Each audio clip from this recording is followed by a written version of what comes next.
We've been discussing the prospects for the effective rehabilitation into public life, or otherwise, of Prince Andrew, the Duke of York. Now, here's a legal document which Prince Andrew's lawyers hope will end the civil sex abuse case against him. It's just been made public, and Polly's got some of the details. Polly. Colin, thanks very much indeed. Well, in fact, we are going through the detail right now. It's just been released. As Colin was saying, this is a civil case for damages being brought by Virginia Giuffre. She alleges that Prince Andrew forced her to have sex 2 decades ago, it must be said, when she was under the age of 18. That photograph has become synonymous with this accusation. Prince Andrew's legal team says he strenuously denies all the allegations against him. In fact, you may remember that BBC television interview that was put out by the programme Newsnight. He said he'd never met the lady and had no recollection at all of ever having met her.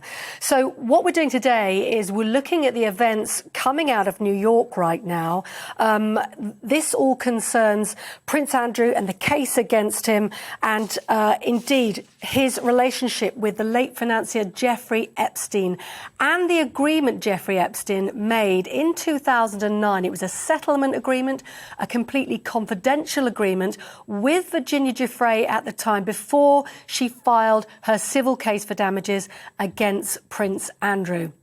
Now, Giuffre's lawsuit accuses Andrew, as I said, of forcing her to have sex more than 2 decades ago when she was under the age of 18 at the London home of the former Epstein associate, Ghislaine Maxwell, and abusing her at 2 of Epstein's homes. Giuffre, who's 38 years old and is known on the internet for having pushed this over the last 10 years or so in an effort, she says, to get the truth, is seeking an unspecified amount of damages in that civil lawsuit filed in Manhattan. Now, we know that the case against Prince Andrew is in its early stages. The US District Judge in New York, in central Manhattan, Judge Lewis Kaplan, has said a trial could begin as late as September, December of this year if no settlement is reached.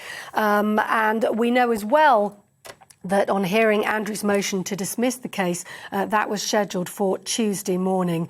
Andrew has, of course, given up many of his royal duties during since November 2019, stating his association with Jeffrey Epstein had become a disruption to my family's work. So right now, that document has been released. It's a dense legal document. We're sifting through it, and we will let you know if that document contains anything which will be pertinent to the position that Prince Andrew is in. I must stress once again, Prince Andrew and his legal team strenuously deny the allegations put in front of him.